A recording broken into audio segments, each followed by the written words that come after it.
jordskælv i 30 år. Dødstallet er foreløbig nået op på 150, mens 1500 er meldt kvæstet. Internationale forskere har fundet spor af sprængstoffer i ruinerne af World Trade Center. I en ny videnskabelig artikel får det forskerne til at konkludere, at det formentlig ikke var sammenstødende med de to kaprede fly, der i 2001 fik World Trade-tårnene til at kollapse. Så vender vi blikket imod 9/11, det store angreb i New York.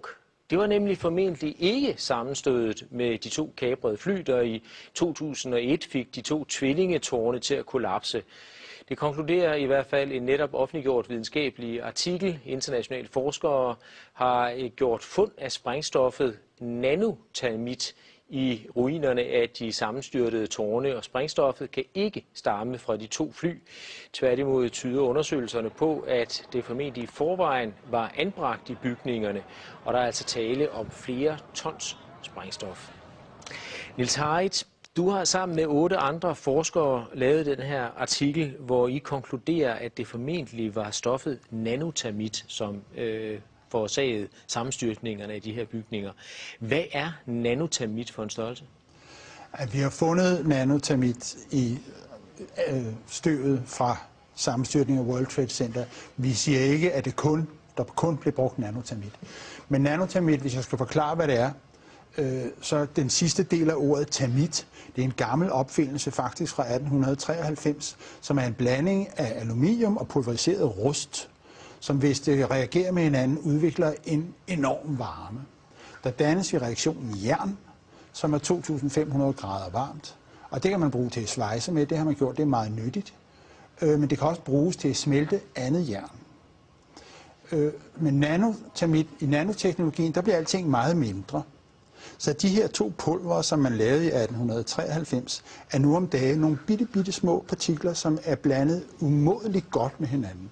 Og det betyder, at når de reagerer, så udvikles denne her enorme varme meget hurtigere. Og samtidig kan man tilsætte andre stoffer, således at nanotermitter både kan virke som noget, der giver en masse varme, men det kan også virke som et meget effektivt sprængstof. Faktisk er der mere energi i nanotermitter, end der er i almindelige sprængstof og dynamit. Og man kan også bruge det som raketsprængstof, så det kan bruges til det hele. Jeg var inde og google på nanotermit, og der er faktisk ikke skrevet så forfærdeligt meget om det. Er det et bredt anerkendt videnskabeligt stof, som man opererer med, eller er det så nyt, at det er næsten ukendt for mange andre fagfolk? Altså, det er en samlet betegnelse for en masse materialer, materialer, der har energi. Og hvis der ikke er så mange, der kender det, så skyldes det måske, at civile forskere, som jeg, ikke beskæftiger sig normalt med sprængstoffer til hverdag. Og med hensyn til mine kolleger inden for det militære forskningsapparat, så må du hellere spørge dem, fordi jeg ved jo ikke, hvor meget de er på forkant med nanoteknologi.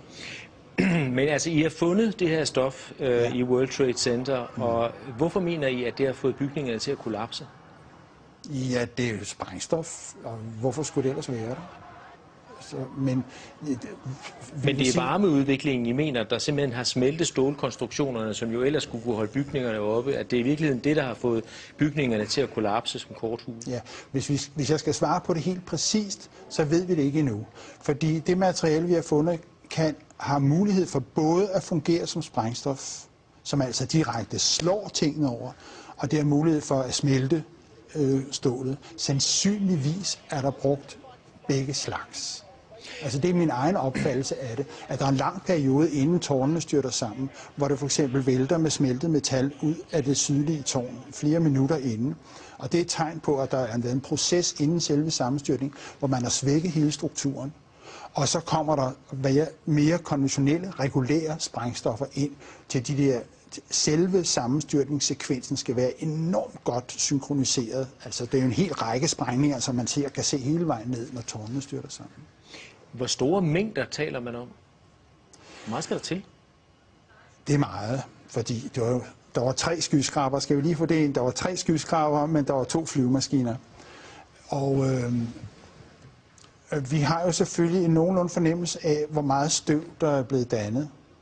Og det kan man se på alle mulige billeder. Der er enorme støvmængder, som der kom. Alt blev pulveriseret, undtagen af selve jernskelettet.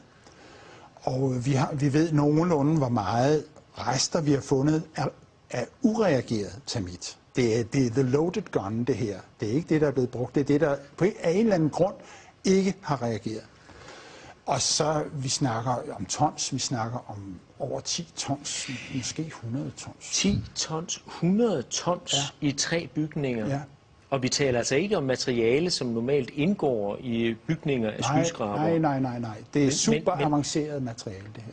Men hvordan placerer man sådan noget i skyskraber på alle etagerne? Altså hvordan man får det ind? Ja. På paller. Ja, det vil jeg da. Altså, hvis jeg skulle transportere de meter, vi er da kørt ind på paller. Men hvordan en lastbil, og så kørt ind på paller. Hvorfor har man ikke opdaget det noget før? Eller før? Hvem skulle opdage det? Portland for eksempel, altså at man kører rundt med 10-100 tons nanotermit, som man placerer på etagerne i store sække, eller jeg ved ikke, hvad man gør. Altså, det undrer mig bare, at man ikke har opdaget det. Jamen, det spørgsmål skal du jo som journalist stille til det firma, som stod for kontrollen, for sikkerhedskontrollen i World Trade Center. Men I er i hvert fald ikke i tvivl om, at materialet har været der? Ja, det er sådan videnskab. Du kan ikke rigtig snyde det, at vi har fundet det. Og det er ureageret termit. Hvilken modtagelse har jeres artikel fået rundt omkring i verden? Altså det er jo helt ny viden for mig også. Ja. Nu udkom den altså i fredags, så det kan vi ikke rigtig sige endnu. Men selve, der er ikke så stor nyhedsværdi i det her, som du måske tror.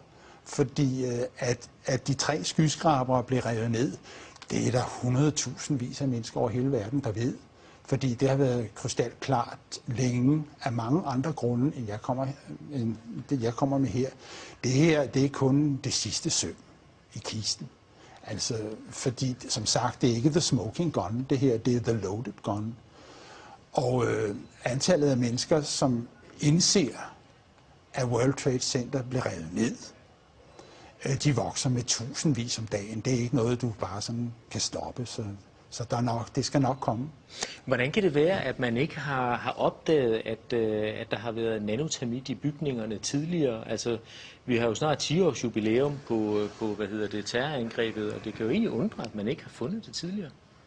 Altså i støvet, mener du? Ja. Det blev fordi det er lidt tilfældigt, at der var så en, der kiggede på støvet i et mikroskop, og det er sådan nogle små røde chips. Altså de største er en millimeter og ned efter. Så de allerstørste kan du se med det blotte øje, men langt de fleste af dem skal du altså have et mikroskop frem for at finde. Og så det var lidt et tilfælde. Det er lidt over 2 år siden, at der var en, der opdagede det. Og den videnskabelige artikel, som du refererer til her, og som udkom i fredags, den har været 1,5 år undervejs. Det er en meget omfattende artikel, det er meget grundigt arbejde, og det laver man ikke fra den ene dag til den anden. Men du har arbejdet i flere år, fordi det her, det har undret dig? Ja, over 2 år faktisk. Det var da jeg så bygning 7, som er den 3. skyskraber, styrte sammen. Da jeg så den første gang, fordi den styrtede ned 7 timer efter tårnene. Og der var altså kun 2 flyvemaskiner. Så når man ser sådan en bygning på 47 etager, 186 meter høj, styrte sammen på 6,5 sekunder, og man er naturvidenskabsmand, så tænker man, what? Og så skal man lige se det igen. Og så skulle jeg se det igen. Og så trykkede jeg på knappen 10 gange, og munden røg længere og længere ned, fordi for det første havde jeg aldrig hørt om den bygning før. For det andet var der ikke nogen synlig grund til, at den skulle styrte sammen på den måde. Den styrter fuldstændig sammen, så der siger den sådan på 6,5 sekunder. Og siden den dag har jeg ikke haft fri. Altså, lige siden 9/11, der har der jo været spekulationer fremme og konspirationsteorier. Og hvad vil du sige til de seere, som nu sidder og hører om jeres undersøgelse for første gang, og hører om jeres videnskabelige arbejde og siger, ja, vi har hørt det før, måske i anden indpakning. Folk har god fantasi, der er masser af konspirationsteorier. Hvad vil du sige til dem for at overbevise dem om, at det her, det er altså noget andet? For mig er der kun én konspirationsteori, som er værd at snakke om her. Og det er den med de 19 flykapere. Og der synes jeg, at de mennesker, som der så sidder, som kigger på det her, skal spørge sig selv, om hvilke beviser har vi egentlig set på den konspirationsteori, den officielle konspirationsteori. Har vi set nogle beviser? Hvis der er nogen, der har set dem, så vil jeg gerne høre om dem. Der er ikke nogen, der er anklaget. Der er ikke nogen, der er efterlyst. Så det eneste konsekvens af det her, mener jeg, må være et krav om at få en ordentlig politimæssig efterforskning af terrorangrebet 9/11, fordi det er ikke sket. Den venter vi på, og vi håber, at vores resultater vil indgå som tekniske beviser, når den dag kommer. Niels Heidt, spændende. Tak fordi du kom. Ja, tak.